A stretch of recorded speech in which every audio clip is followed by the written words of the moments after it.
una muestra anatómica las principales fisuras y circunvoluciones.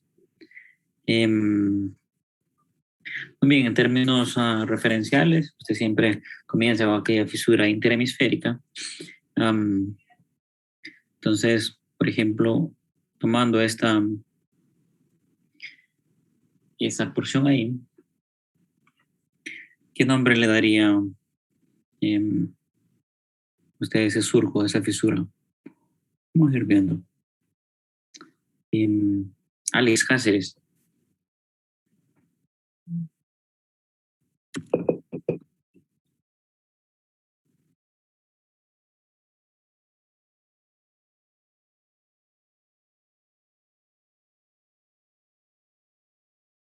Muy bien. El objetivo es ese, ir pues aclarando esas dudas. No se preocupe si me equivoco, ¿no? Vamos a ir. Alexa Núñez, ¿qué piensa usted de esa fisura? Pues se ve como una extensión de la de Silvio. Ajá, una extensión de la de Silvio. ¿Y puede identificar qué extensión?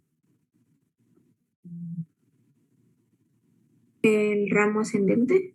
El ramo ascendente. Muy bien. Entonces sería un ramo ascendente de la fisura lateral o de Silvio. Vámonos a esta aquí. Yumi, miren, se le pongo fácil.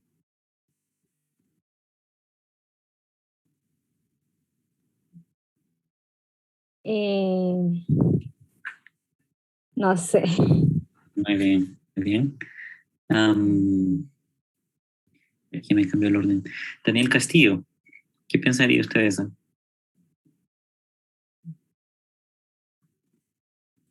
O es la rama horizontal. Entonces, vean, es la rama anterior horizontal. Déjeme activar aquí el chat.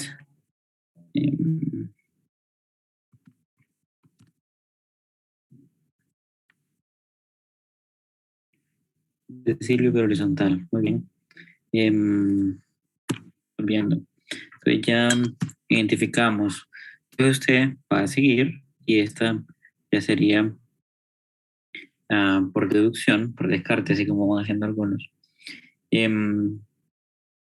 La porción posterior de la fisura lateral o de Silvio. Esta es la porción posterior y estas dos son anteriores, solo que de esas anteriores una es una rama ascendente y otra rama horizontal.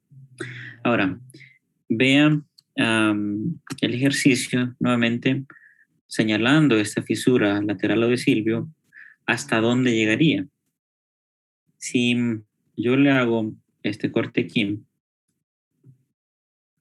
yo le preguntaría, ¿estaría correcto o incorrecto? Voy a marcar nuevamente aquí la horizontal, las anteriores, ¿verdad? La horizontal y la ascendente. Recuerde que esa fisura lateral o de Silvio tiene un segmento terminal vertical. Yo creo que no. Ajá.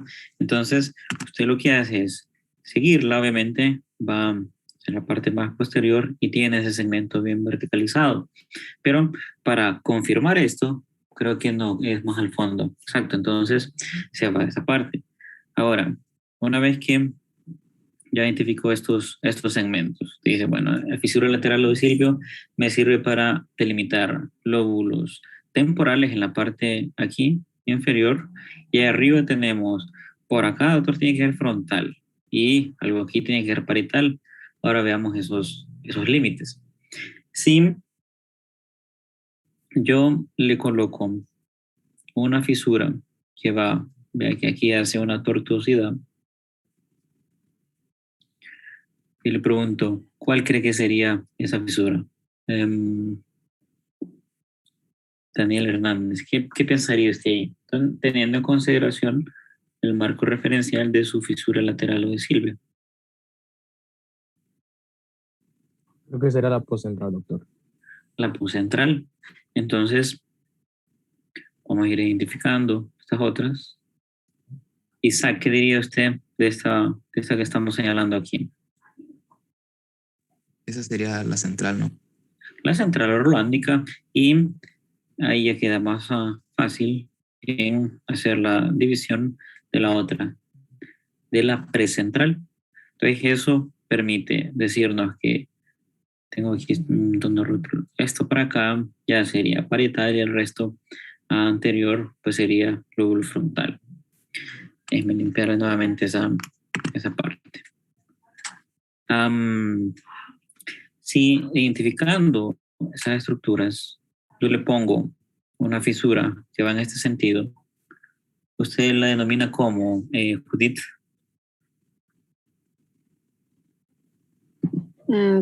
Frontal anterior. No. No estoy segura si es frontal anterior. Frontal anterior. Kevin, ¿qué piensa sobre esa fisura?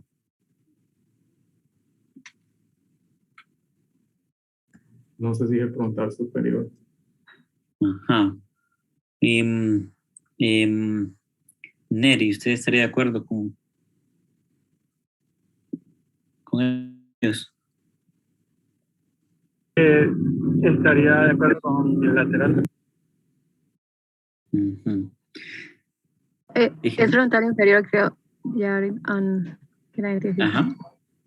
Frontal Muy inferior, bien. pero Eso es importante. Entonces, vean, usted está identificando esa fisura, que sería la fisura precentral, y una que sale en dirección anterior, en los segmentos más inferiores, sería el surco frontal inferior. Después, usted solo le queda el de arriba. No puedo ocultar estos controles aquí, no sé por qué. Pero bien, ahí le intenté diseñar el otro surco. Obviamente, por descarte sería el surco frontal superior. Y ahí le va a hacer un giro frontal superior, medio e inferior. ¿Ok? Nuevamente, limpio para que vea, siempre tomando como referencia algunas de esas fisuras. Vámonos a la parte parietal. Entonces, nuevamente vea que no se extiende esa fisura central o rolándica hasta la fisura lateral o de Silvio.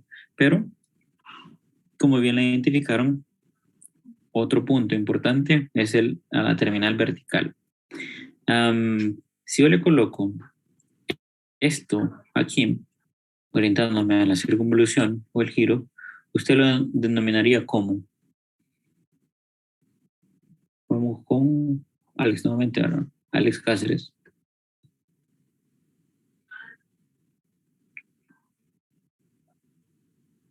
El supermarginal, exacto. Entonces, teniendo esa referencia, usted váyase a este punto, tiene la rama, cualquier giro que está alrededor de ella, es supramarginal. Va a tener que observar una fisura en ocasiones un poco más pronunciada o no, para hacer la separación de otro giro. Inicialmente, ¿cómo denominarían a este surco? El intraparietal. Ajá, intraparietal. Vamos a ver, ¿alguien más opina diferente? El de Jensen. El Jensen. Este es importante porque en algunas ocasiones se le orienta a que este puede ser una continuación de alguno de los surco temporal superior. Pero nuevamente lo voy a limpiar y tenemos la terminal o vertical de Silvio, tiene el giro supramarginal, el surco de Jensen y por lo tanto el otro surco que usted tiene se denomina como, perdón, el otro giro, ¿cómo se denomina?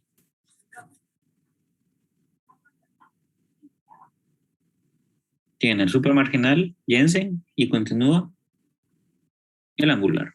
Entonces, vean, aquí yo le orientaría a usted que vaya por este punto. Si encuentra un surco ahí, sería el de Jensen separando a esta estructura y a esta estructura. Vámonos un poco más arriba. Para eso, identifique el surco postcentral. Lo voy a tener más o menos aquí.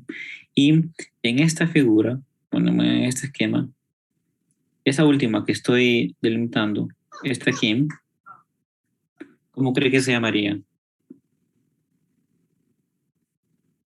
Intraparietal. Ahí sí, esa se llama intraparietal. Nuevamente, usted se va a regir por la poscentral y después una que sale perpendicular, te dice, esa es la intraparietal, para tener esa diferencia pues con el de Jensen, ¿ok? Para no confundirlo. Entonces, teniendo esto, ¿cómo denominaría a estas circunvoluciones arriba de esa intraparietal? Poscentral. A este giro. Ujú. ¿Alguien más opina diferente? Podría ser el subparietal, doctor. Entonces vean, aquí en los esquemas que estuvimos estudiando, esta fisura o surco intraparietal me hace la división de dos giros o circunvoluciones, o algunos lo permitan.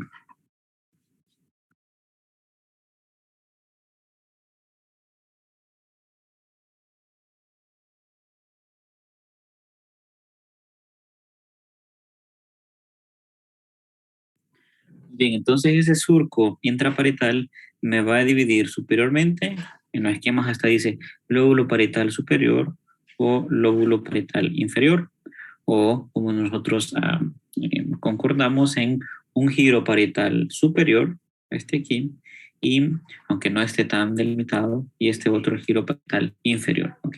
Dividido por el surco o fisura intraparietal.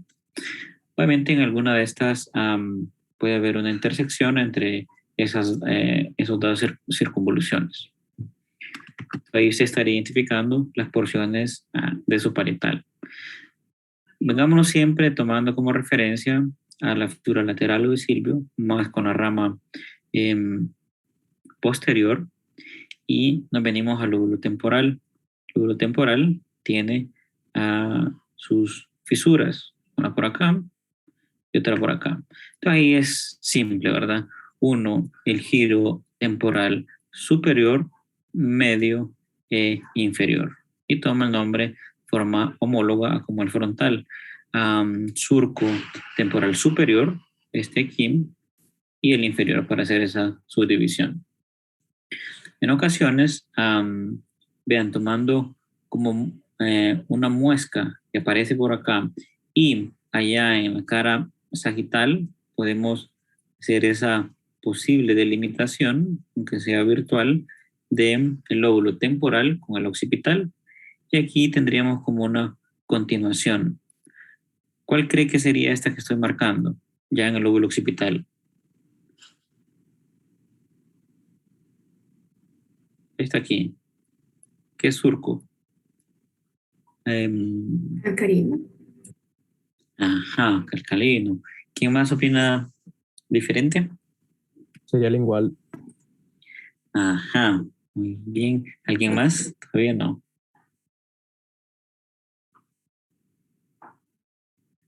Entonces, eso es importante aclararlo. ¿Por qué? En general, en su cara externa o en esta visión lateral de sus referente al lóbulo occipital, usted solo va a poder ver el surco occipital superior, este aquí, y el inferior. Cuando hablamos de cortes de surco calcarino o del giro lingual, ese va a tener que verlo o en el sagital o en la visión inferior, y para tomarlo en consideración nuevamente con esa subdivisión. Y pues de forma un poco arbitraria, dividir esto en su circunvolución occipital superior, media e inferior. La forma más general que determinamos en eso. Pero vea que igual tiene algunas fisuras o surcos con algunas variaciones. Entonces, nuevamente, en cara lateral, solo va a observar el surco occipital superior e inferior con sus respectivos giros, para tener más clara esa parte. Si nosotros hacemos esta región y yo separo aquí, ¿qué voy a encontrar ahí al fondo? Al fondo de esto allá. ¿Qué estructura? La ínsula. La ínsula, exacto. Ahí hace esa gran separación. La puedo observar. Muy bien. Vamos aquí y vamos a comenzar con hacer una subdivisión. Esto ahí, ¿qué nombre le otorga a ese surco? Ya, voluntario, ¿va? Ujú. Del cíngulo. Del cíngulo, exacto, el circo de cíngulo. Cuando hace un desvío aquí en vertical, ¿cómo le llamaría?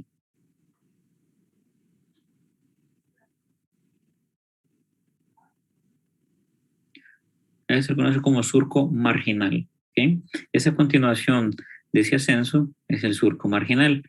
Voy a seguir aquí, aunque no está tan bien delimitado. Esto aquí. Pero vendría más o menos en este sentido. Este surco, ¿cómo lo denominarían? Sería el circular. Ajá, circular. No. Una pregunta. ¿Qué lóbulo sería este que estoy viendo aquí? Parietal. Muy bien. Entonces aquí, como para orientarnos, para irnos familiarizando con esto, a ese surco se le conoce como subparietal. Nuevamente no confundirlo. El intraparietal es por esta cara y el subparietal por el corte sagital. Sigamos haciendo esa subdivisión aquí. A esta fisura, ¿cómo se le denomina?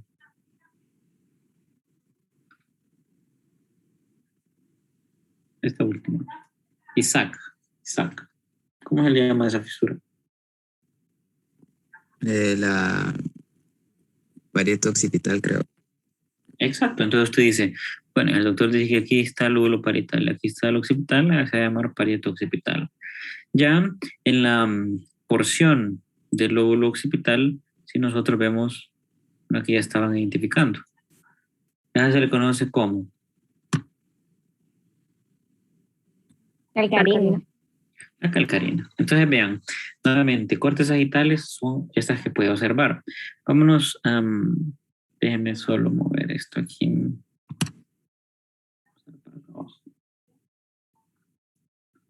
Muy bien.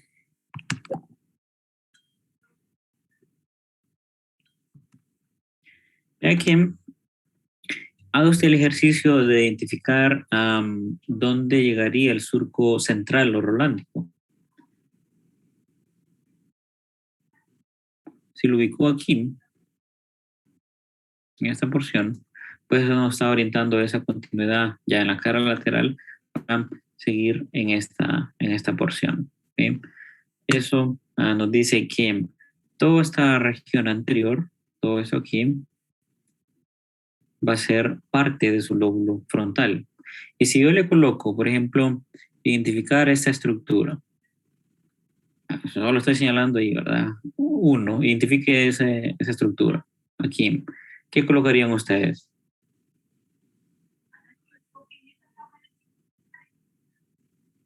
El precúneo. ¿Alguna otra idea? Superior frontal. ¿Mande? Yo sé que tiene que ver con frontal, pero no, había una palabra antes, no me acuerdo si era superior, no sé, algo así. Muy bien. Entonces, ve, eso es relevante porque usted dice, bueno, aquí es frontal. Y si usted correlaciona el otro tipo de información, usted, nuevamente, ya tenemos el surco central orlándico. Esta porción medial, 14 horas. Esta porción es la que va a estar viendo usted en el corte medial. ¿Qué circunvolución es esta que estoy marcando?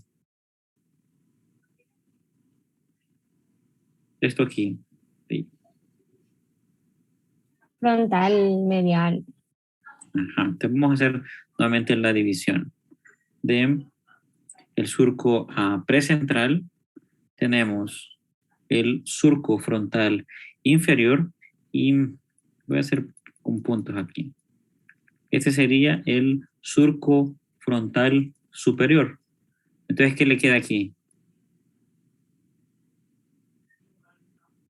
¿Qué circunvolución o giro? El giro frontal superior. Exacto, entonces usted se va a la cara medial y ese es el que va a observar en esto que le estaba colocando yo aquí. Entonces, todo esto es giro frontal superior.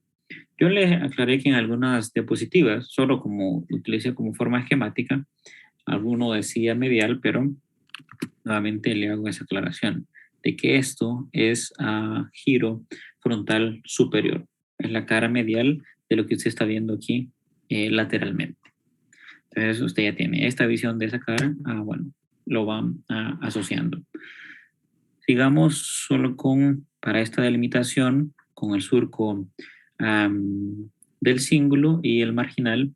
Y vea que aquí no es tan prominente como en otros para hacer esta estructura. Si yo le digo todo esto, ¿cómo lo denomina? ¿Qué nombre le daría a esa X ahí? Lóbulo paracentral. Lóbulo paracentral. Y recuerde que en ese lóbulo paracentral usted va a tener prácticamente el contenido de él, van a ser dos porciones. Uno del lóbulo frontal y otro del lóbulo parietal. Siguiendo en esas delimitaciones, coloquemos aquí nuevamente el surco subparietal con la fisura parieto-occipital. Yo le digo, esta otra X, ¿cómo denomina a esa área completa? Precunio. Exacto, ahí sí es el percunius. ¿Qué significa antes de la cuña? Que este es el cunius y este es el precunius. ¿Okay? Asócialo. Precunius parietal, o sea, sí le ayuda. Entonces, esta sería una porción antes de llegar a su lóbulo occipital. Y nuevamente, la fisura calcárea. ¿Qué más podemos identificar en este corte sagital? Vámonos a las regiones inferiores, a donde encontraría usted su lóbulo temporal. Esto aquí, ¿qué nombre toma? Uncus. El uncus, ese es el gancho que usted está observando en esa porción. Ese uncus tiene una continuación aquí. Todo esto, ¿cómo se le denominaría? El parahipocampal. Exacto, está paralelo, obviamente tiene que ver otra visión para a los lados, bien lateral, de que encontraría su hipocampo y por eso se llama parahipocampal. A otros lo llaman giro del hipocampo, pero lo más apropiado es giro parahipocampal. Muy bien. Y siguiendo, voy a limpiar ahí nuevamente, usted va a tener aquí un surco que va a alcanzar más o menos esta estructura. ¿Cómo se llamaría ese surco?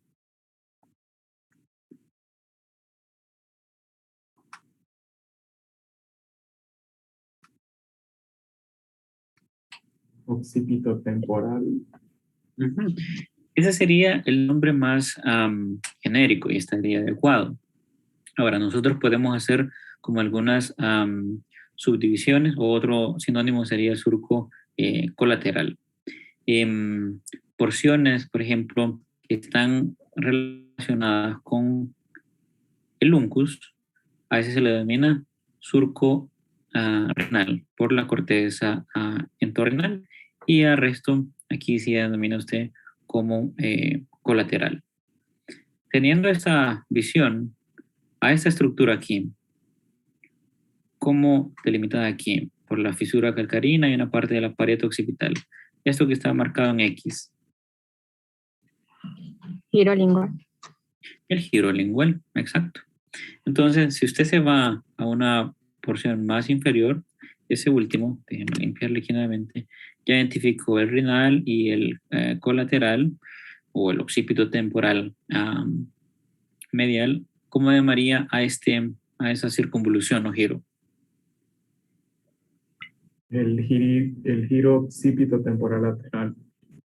Occipito temporal lateral o giro fusiforme. Ambos nombres serían adecuados.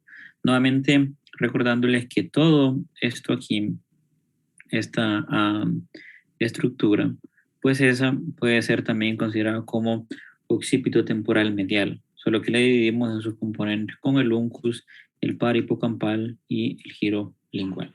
¿Muy bien? Ajá. Veamos ya finalmente en la cara inferior. Vamos a hacer una delimitación general.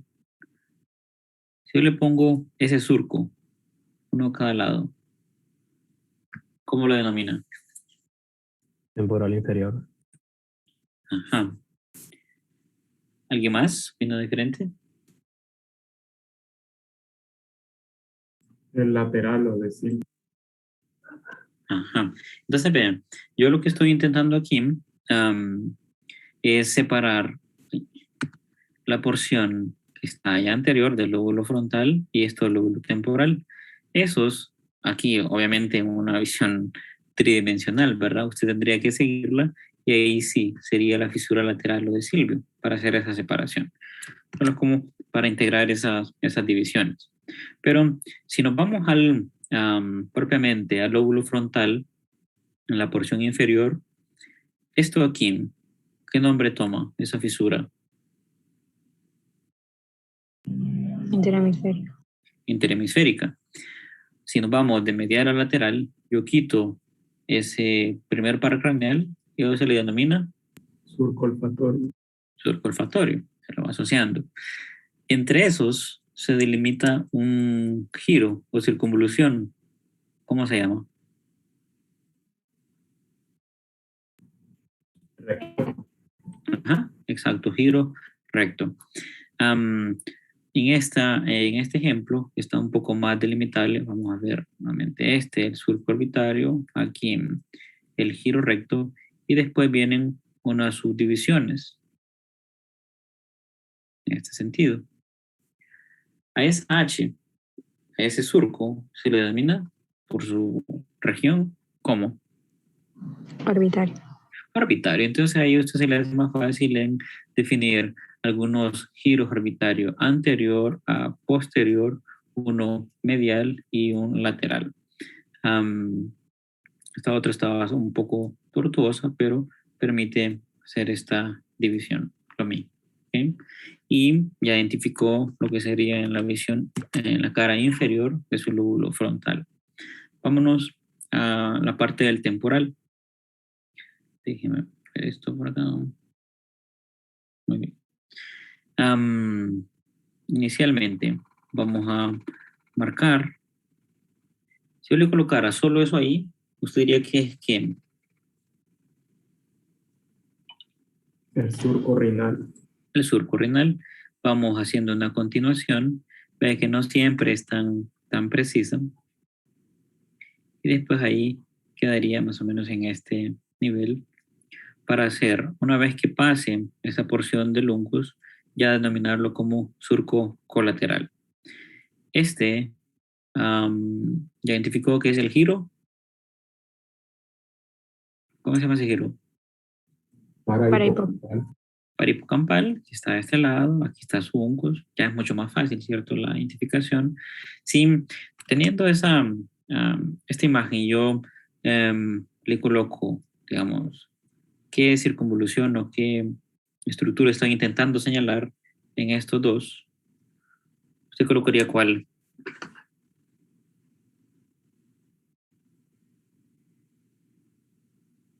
lingual. El giro lingual, exacto. Entonces, nuevamente haciendo una subdivisión de estos giros y circunvoluciones, vamos a colocar aquí el otro, en donde tendría este occipito temporal lateral u occipito temporal medial con su uncus paripocampal lingual. A este otro también se le conoce como fusiforme. Y este que le queda aquí, ¿cómo lo denomina? A este último.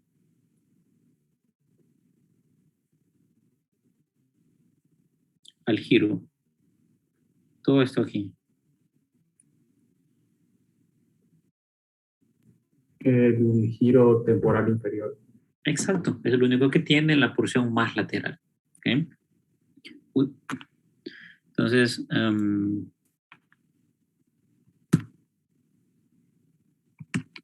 Nuevamente, solo para ver en el lado contralateral, bueno, en esta división, ve que aquí está más ensanchado este surco. Toma más o menos esta línea.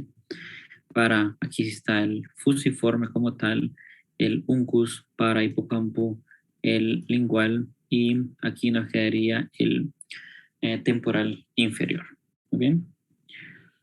Entonces, a medida que usted va analizando las tres visiones, usted va siendo capaz de hacer una mejor interpretación de estas estructuras. A nivel esquemático es mucho más simple, pero ya con una pieza anatómica, incluso con las resonancias, ya se va orientando por esos marcos. ¿Sí? Déjenme solo cambiar de diapositivas. ¿Cómo vamos? ¿Vamos bien con esa parte de la identificación?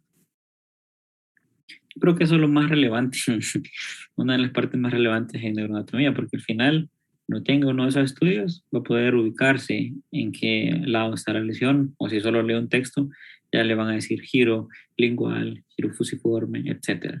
¿Sí? Aún Ahí así, va. estoy prefiriendo los núcleos. A mí me gusta más esta, por lo menos de todo en neuronato, este es el parcial que más me atrae. El primero era más fácil. Ve que vamos evolucionando, ¿va? Aquellas cosas de neurones, no sé qué, pero ya ahorita es lo que tiene más relevancia clínica. Ya vamos a ver, usted va a tener mayor asociación cuando vea funciones, es decir, bueno, esa función está en tal área y ya lo va a ubicar. Si usted percibe en un paciente una lesión de la mano, usted va a decir, bueno, es en la circunvolución precentral, y usted ya puede ir ubicando muy bien. Cuando ve esta clase, mire, a mí me fue pero pésimo, mal. Es decir, mal en el sentido de que, bueno, ya que ahora que soy docente, el docente, ¿verdad? Y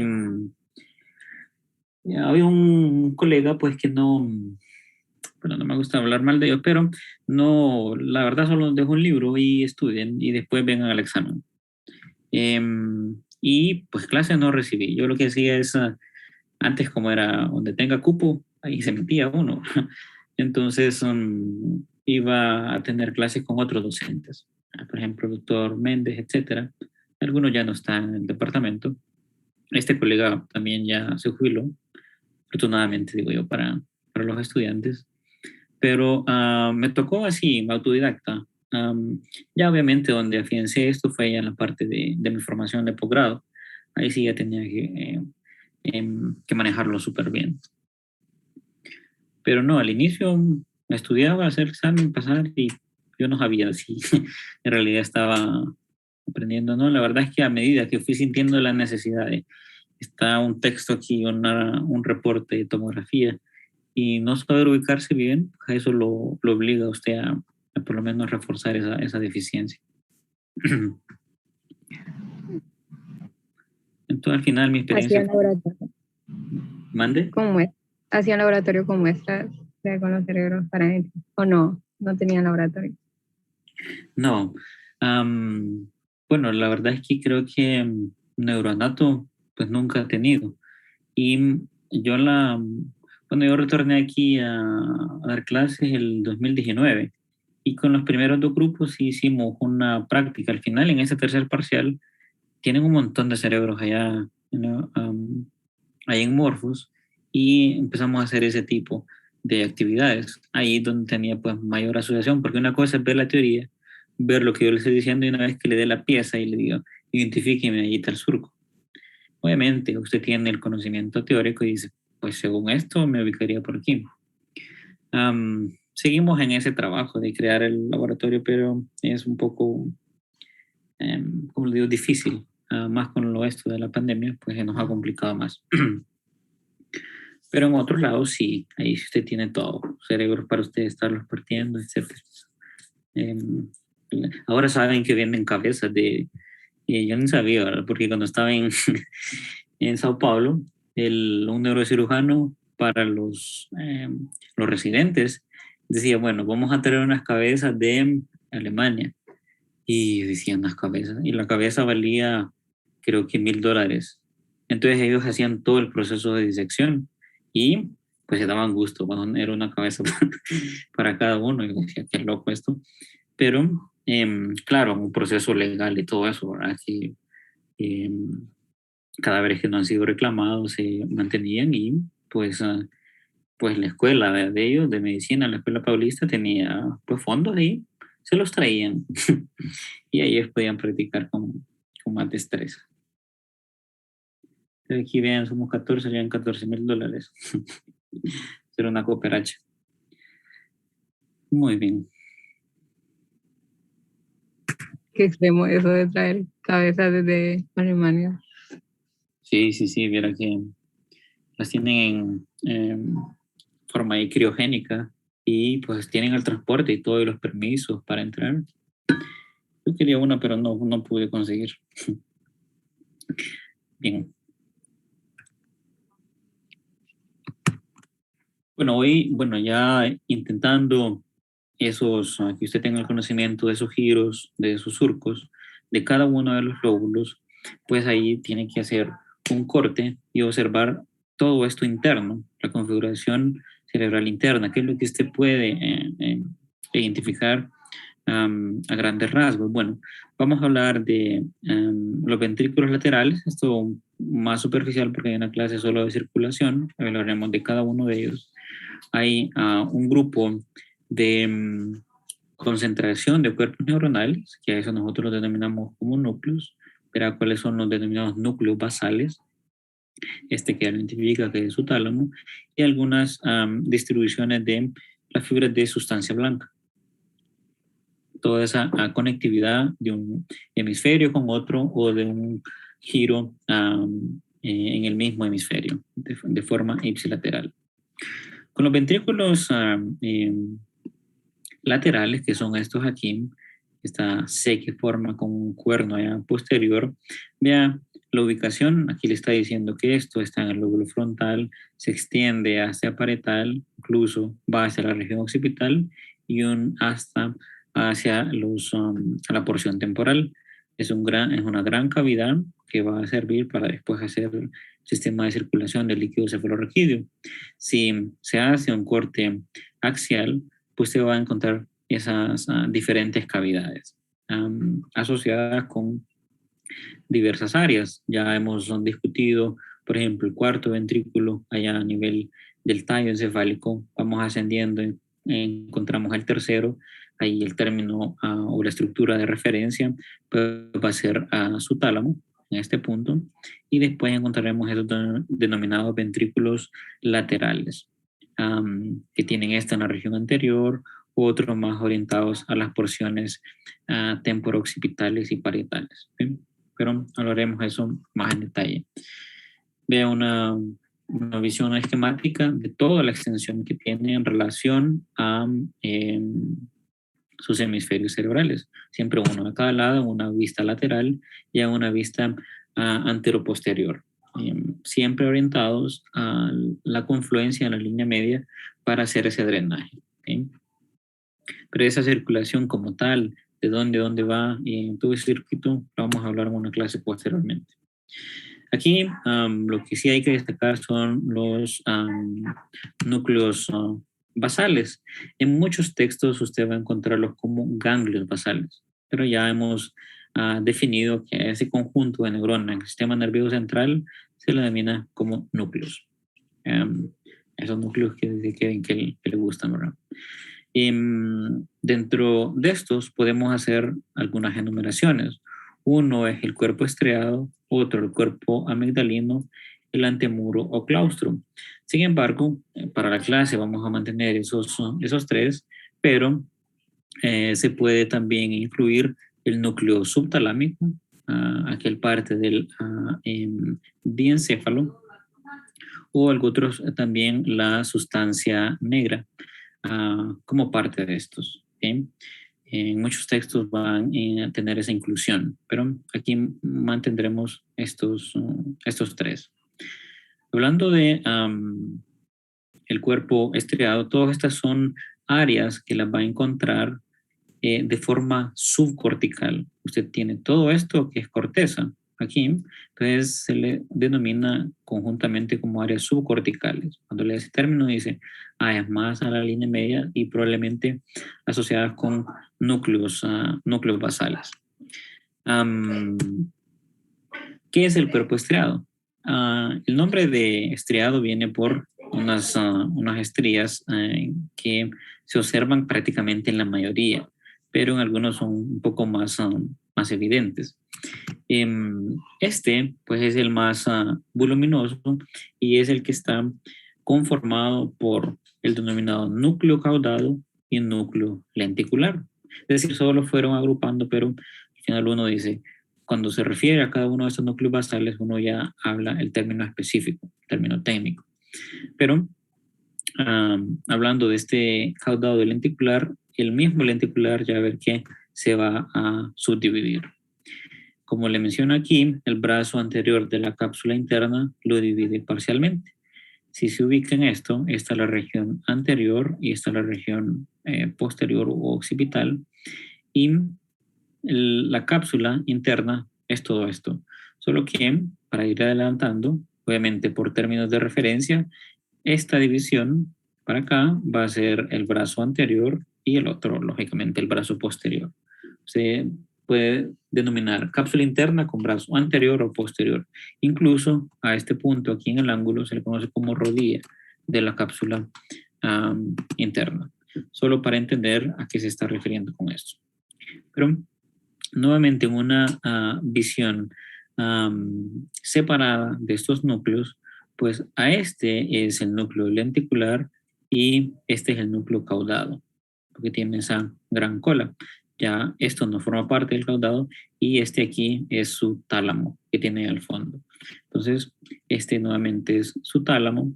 Aquí sería el núcleo caudado y este núcleo lenticular. Ya le mostraré más imágenes al respecto. Vamos a ir detallando algunos de ellos. Ese núcleo caudado, ese verde que está ahí, pues igual tiene algunos componentes como la cabeza propiamente, el cuerpo y lo que sería la subdivisión para la cola. Esto aquí es otro núcleo basal que es la misma amígdala cerebral, que va a estar asociada con su hipocampo en estas porciones más inferiores. Pero en términos de su núcleo caudado sería todo este verde con sus componentes, cabeza, cuerpo y cola.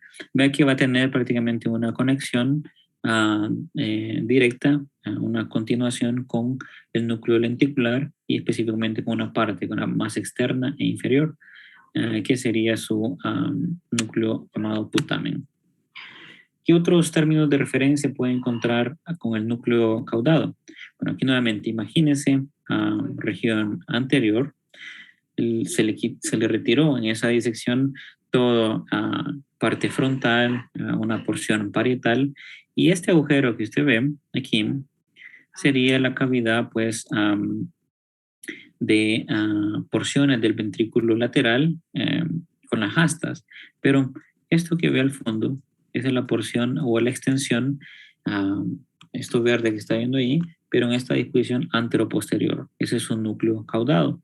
Esto que observa aquí son plexos coroideos de los ventrículos laterales. Lo limpio nuevamente. Se tuvo que retirar todo esto para poder evidenciarlo. Entonces ese va a ser un área que lo va a orientar el ventrículo lateral para encontrar lateralmente a su núcleo caudado. ¿Okay? Obviamente tiene una gran extensión y al final hace una curvatura un arco, una C, para orientarse a las regiones hipocampales y terminar con la amígdala cerebral. En un corte pues, coronal nos va a permitir, uno, identificar aquí la fisura interhemisférica. Usted tiene el cuerpo calloso, este espacio aquí es sus ventrículos y en este caso los ventrículos laterales. Entonces le dice que la pared lateral de esos ventrículos va a estar dado, esta estructura va a ser porción de su núcleo caudado. ¿Qué porción, qué parte del núcleo caudado va a depender del corte, ¿verdad? De la extensión del mismo? Una vez que usted encontró esa porción lateral, ya en la región medial, el único ventrículo que tiene ahí es el tercero. ¿Y quién tenía lateralmente a los lados del tercer ventrículo? El tálamo. Entonces aquí le dice que hay un surco que se conoce como tálamo estriado, que son estas fibras aquí. Hay una separación de fibras de sustancia blanca entre esa porción superior de su tálamo con el núcleo caudado. Tálamo estriado. Recuerde que el cuerpo estriado también incluye esta otra que vamos a ver más adelante, el núcleo lenticular, pero se refiere prácticamente a estas fibras últimas. En una visión pues tridimensional va a haber allá esto aquí que sería subventrículos laterales, subventrículos en su extensión, el asta anterior, el asta dorsal y el asta inferior. Y ese verde fluorescente sería toda la extensión de su núcleo caudado, que va a ser ese borde a lo largo de todo su tálamo para llegar hasta este punto. Ahí va a terminar y va a tener una continuación con este otro núcleo que se conoce como la amígdala cerebral o núcleo amigdalino. Son los puntos de referencia en ese sentido. Ya esta porción de la cola va a estar más orientada hacia su lóbulo temporal. Con el núcleo lenticular, siempre parte del cuerpo estriado. Recuerde que ya describimos, por lo menos en este corte axial, esta es porción de su núcleo caudado. Tenemos la cápsula interna aquí, y eso que está alrededor, todo esto, es su núcleo lenticular. Usted se tiene que imaginar una lente en cada una de estas extremidades, ¿okay? Una orientación más triangular con base lateral. Pero ese mismo núcleo lenticular se puede subdividir prácticamente en 3 segmentos. Uno, desde la región más externa, pues este sería su putamen. Después tiene, no sé si usted consigue una diferencia, por lo menos en el esquema a nivel de color, que este parece que es un poco más pálido, estas estructuras. Entonces a esto se le conoce como todos estos, a los dos, globo pálido, solo que hay un segmento que es interno, el más medial, pues el interno, y va el más externo, el aproximado hacia putamen, pues el segmento externo del globo pálido. Estos se encuentran subdivididos por algunas, más o menos similar al tálamo, con la lámina medular interna, pero aquí no tiene un nombre específico, pero sí en ocasiones se puede observar esa diferenciación.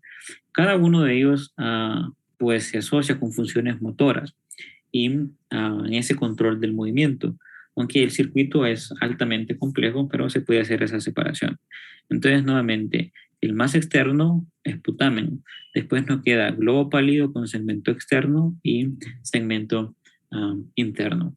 Y así describe lo que se conoce como la porción o cuerpo estriado de los núcleos basales, conformado por caudado lenticular y lenticular a su vez por putamen, globo pálido, segmento interno y externo. Un juego de palabras, pero al final lo que me va a interesar es que usted sea capaz de identificar este por separado. Muy bien, eso con el núcleo lenticular. Putamen, ya dijimos que es el más externo de esta porción lenticular. Aquí, cuando le habla de que hacia afuera es separado por el antemuro, por la cápsula externa. ¿A qué se refiere con esa frase? Es que usted va a tener unas fibras de sustancia blanca, para ir adelantando, que se conocen como cápsula interna, y si tiene una cápsula interna, va a tener una cápsula externa. No sé si consigue ver como una línea Todo eso que está en blanco aquí, pues color como piel, son fibras de sustancia blanca que están separando a esta otra cantidad, eso que está en gris, es otro núcleo basal, que es el antemuro o claustro. Entonces, identifica usted la cápsula interna, cápsula externa, y después vamos a encontrar otra cápsula, que es la cápsula extrema. A esto me estoy refiriendo con fibras de sustancia blanca. ¿Por qué es importante eso? Porque le ayuda a la diferenciación. Yo le puedo decir cuáles las fibras de sustancia blanca que me separan al núcleo lenticular del antemuro claustro. Entonces usted me tiene que colocar esto aquí, que es la cápsula externa. Eso como marcos de referencia, no siempre va a tener el esquema como tal para poder ubicarse. Es importante ya ir simulando esas informaciones. ¿Qué más por aquí? Bueno, mismo que ya le comenté en la diapositiva previa. ¿A qué se refiere con el núcleo amigdalino? Bueno, nuevamente tiene que darle continuidad a su núcleo caudado y esa porción que puede ser de mayor tamaño, no tan pequeña como eso, se le da ese nombre por esa estructura, parece una almendra, dicen, pero es un tamaño considerable de la amígdala cerebral. Siempre va a tener ese contacto o esa extensión con el núcleo, por lo menos con la cola del núcleo caudado. Ya en términos funcionales, esta estructura es prácticamente importante en el sistema límbico. Para adelantarle, es la que usted le permite percibir sensaciones de miedo, de ira. También participa en la memoria, en la ubicación geoespacial. Más o menos son las orientaciones a las que se ha dedicado a las funciones de amígdala cerebral. Eso igual vamos a detallárselo, les traigo unas muestras muestras anatómicas, perdón, valga redundancia, en la clase de sistema límbico. ¿Okay? Ahí donde vamos a detallar más sobre su funcionalidad y más localización. En esto solo para identificar estos núcleos basales. El antemuro que ya le comenté, nuevamente, se ubica usted en el lenticular y las fibras de sustancia blanca que están separando a su antemuro claustro son esta primera, que es la cápsula externa, y la más lateral es la cápsula extrema. Son dos tipos diferentes de fibras de sustancia blanca. Entonces, este acúmulo de cuerpos neuronales es el que se le conoce como antemuro o claustro. ¿Usted ha escuchado eso que dice sufre de claustrofobia? Pues el miedo al encierro, y eso viene de esto. Significa también muro o encierro, es decir, como una valla, y que está pues delimitada por la cápsula extrema y la cápsula externa. Ahí solo le queda la cápsula interna. ¿Okay? En términos funcionales no se sabe muy bien para qué tenemos ese antemuro o claustro, pero se asocia con funciones viscerales o olfatorias. Sí, sí, Daniel, cuénteme.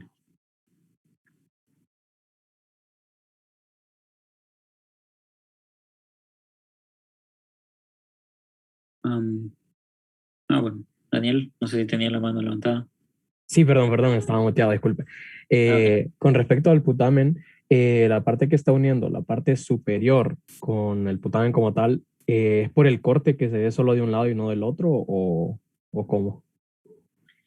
En esta que me comenta. Exactamente esa. Ajá, muy buena observación.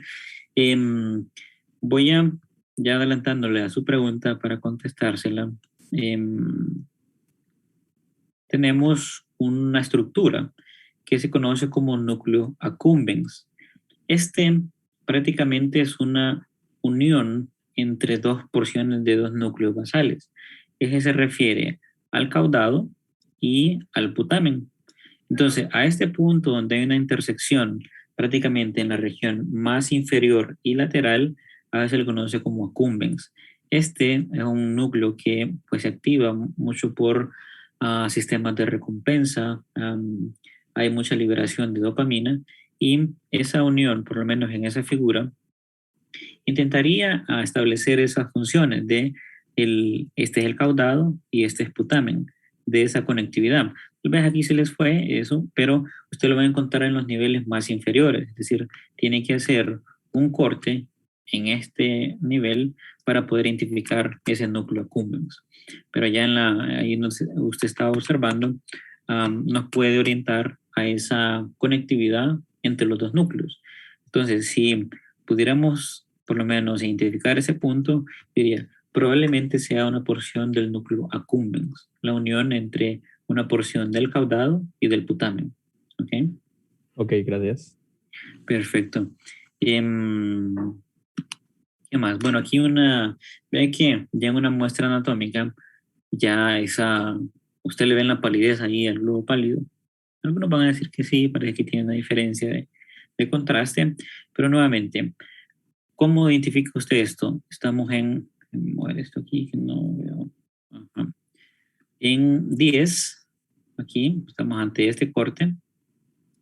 Lo primero para usted va a ser identificar estas cavidades. Dice, bueno, estos son ventrículos, por lo tanto, cualquier conjunto de célula de sustancia gris, esto aquí, usted lo denominaría como, siendo la pared de los ventrículos laterales. ¿Qué núcleo cree que sería ese?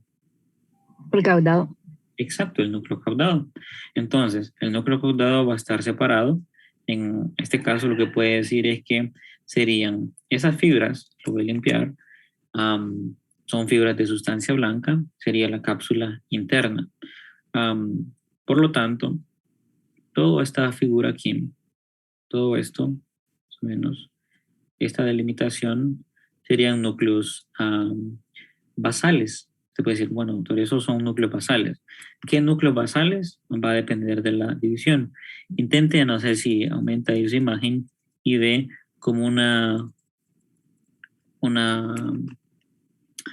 fibras ahí de sustancia blanca intentando hacer una separación.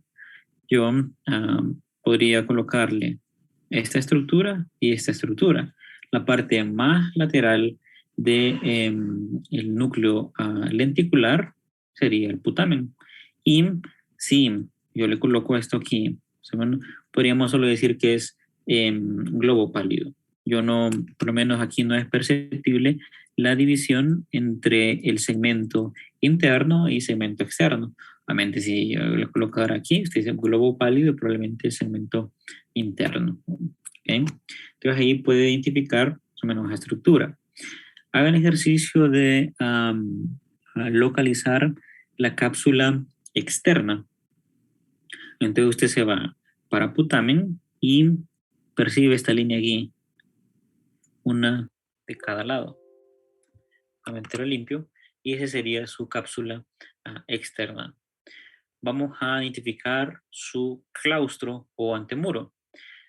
Dependiendo de los cortes, pero intentaríamos esto aquí, sería su antemuro o claustro.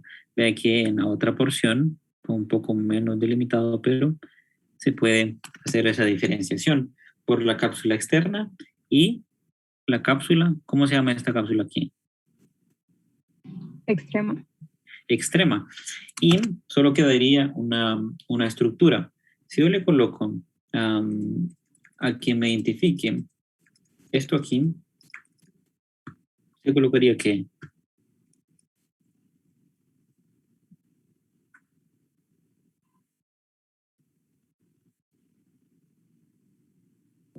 Ínsula.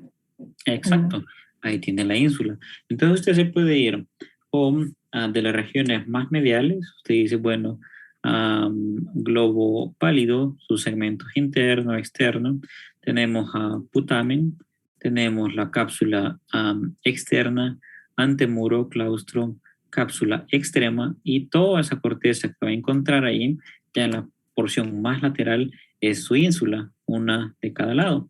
Y si tiene dudas, pues aquí tiene su fisura lateral o de Silvio. Y si la separa, lo que va a encontrar es el lóbulo de la ínsula. Bien. Tendremos esta otra imagen. Aquí sí ya es un poco más perceptible. Vamos a ver nuevamente. Ya ventrículos laterales, fácil el caudado. Vean las fibras corticoespinales, aquí donde van descendiendo todos los axones de la corteza, pasar por ese conjunto de fibras. Si usted logra identificar, si yo le coloco separado esto aquí, ¿qué cree que sería? Parece el globo pálido, pero el Ujú. Entonces, globo pálido, y después cuando tenga ahí con sus diapositivas, intente percibir mejor esas separaciones del segmento interno, el externo y obviamente el más lateral, que sería putamen. ¿Qué podemos identificar más acá? Nuevamente el claustro y las cápsulas externa y extrema con su ínsula. Este corte es a nivel aquí, a nivel de 12. Si yo le señalo por lo menos este hueco, ese espacio, ese agujero, ¿usted qué colocaría?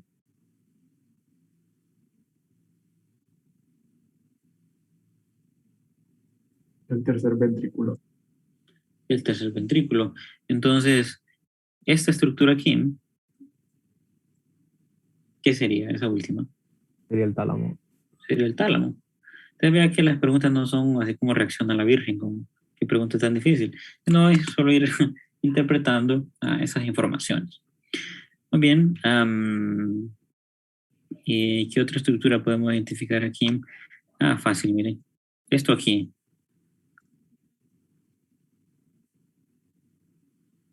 ¿Qué creen que sería eso?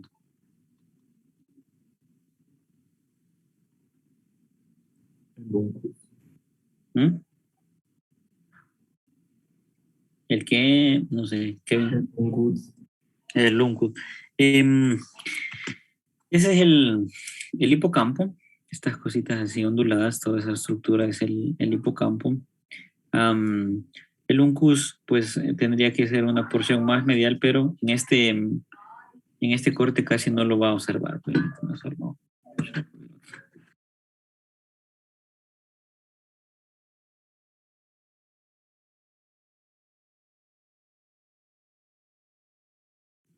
Muy bien, entonces ese sería su hipocampo.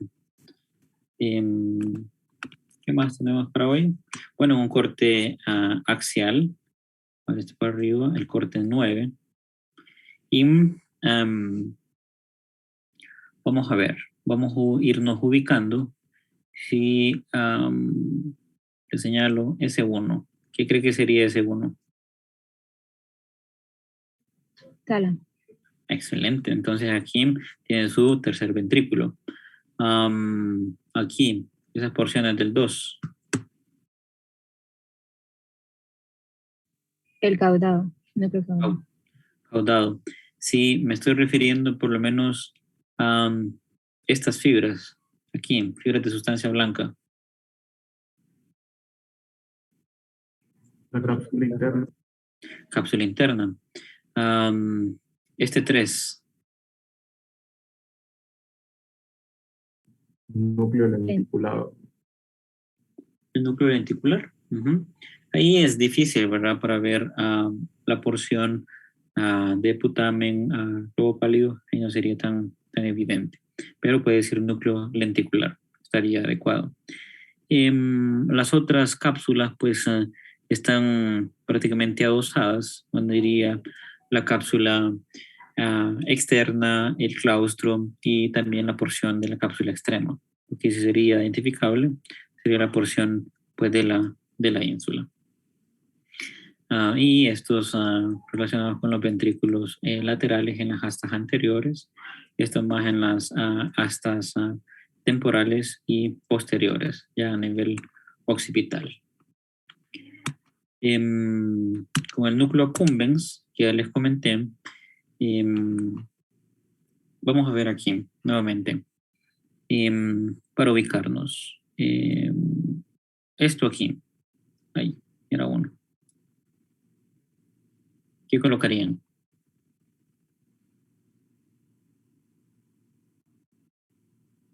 Sería el caudado.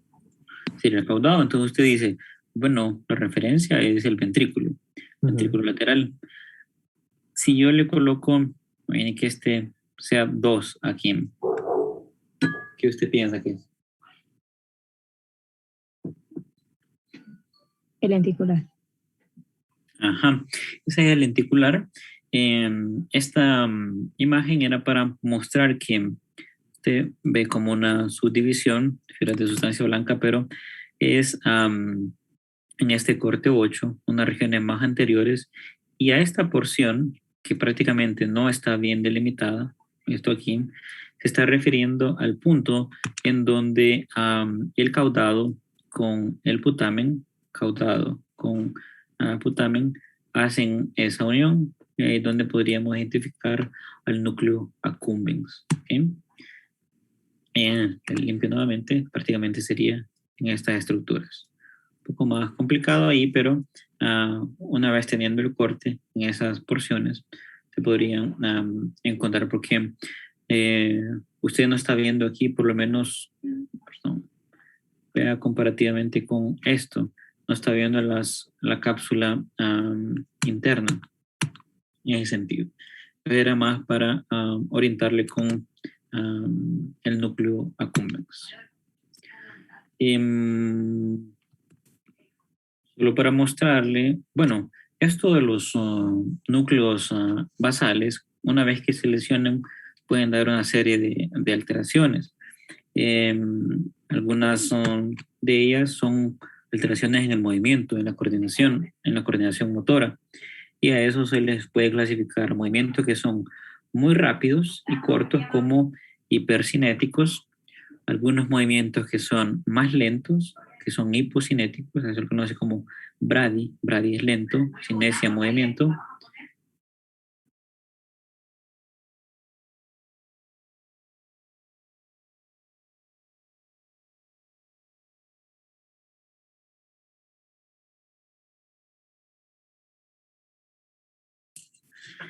Y pues algunos que están asociados con la enfermedad de Parkinson. Esto de corea, atetosis y valismo son términos técnicos que se refieren a un disturbio del movimiento.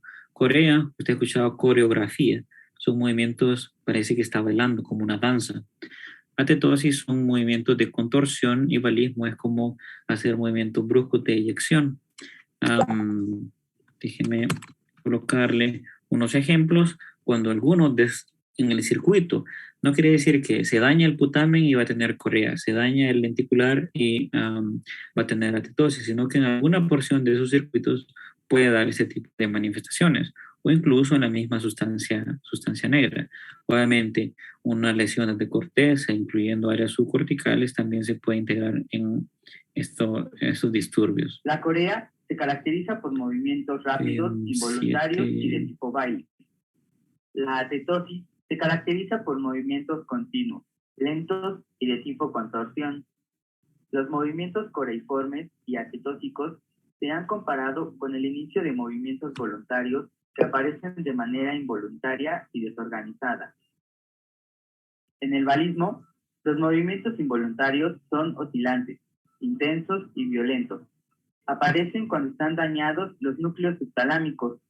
El inicio brusco de los movimientos en uno de los lados del cuerpo, debido a la hemorragia en el núcleo subtalámico contralateral, es uno de los síndromes más espectaculares en medicina clínica, el hemivalismo.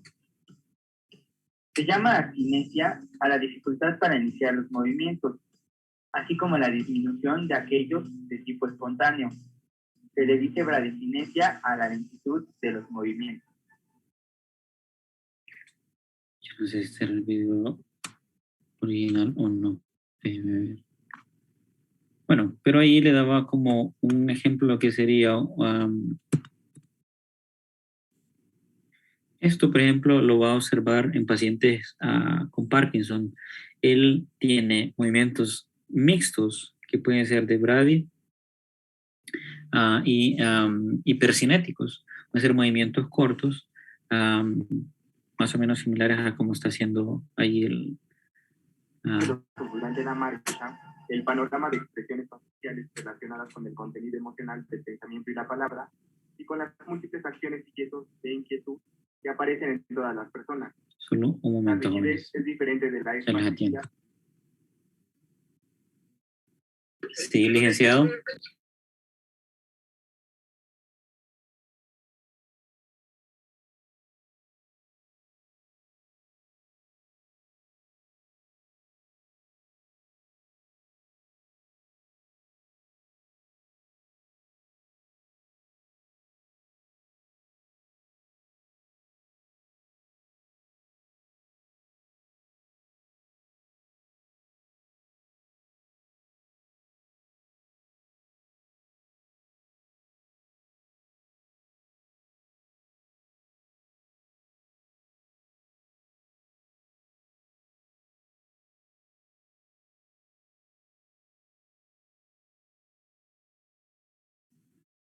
Entonces les comentaba que son ejemplos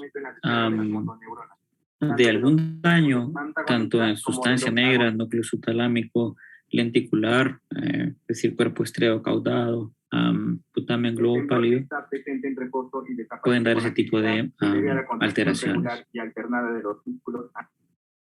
Tanto movimientos coriformes o también así como de bradicinesia. Y el más destacable, o el que inicialmente uno más identifica, es el Parkinson, que tiene otras características como rigidez, un temblor que puede ser unilateral, sin una mano, etc.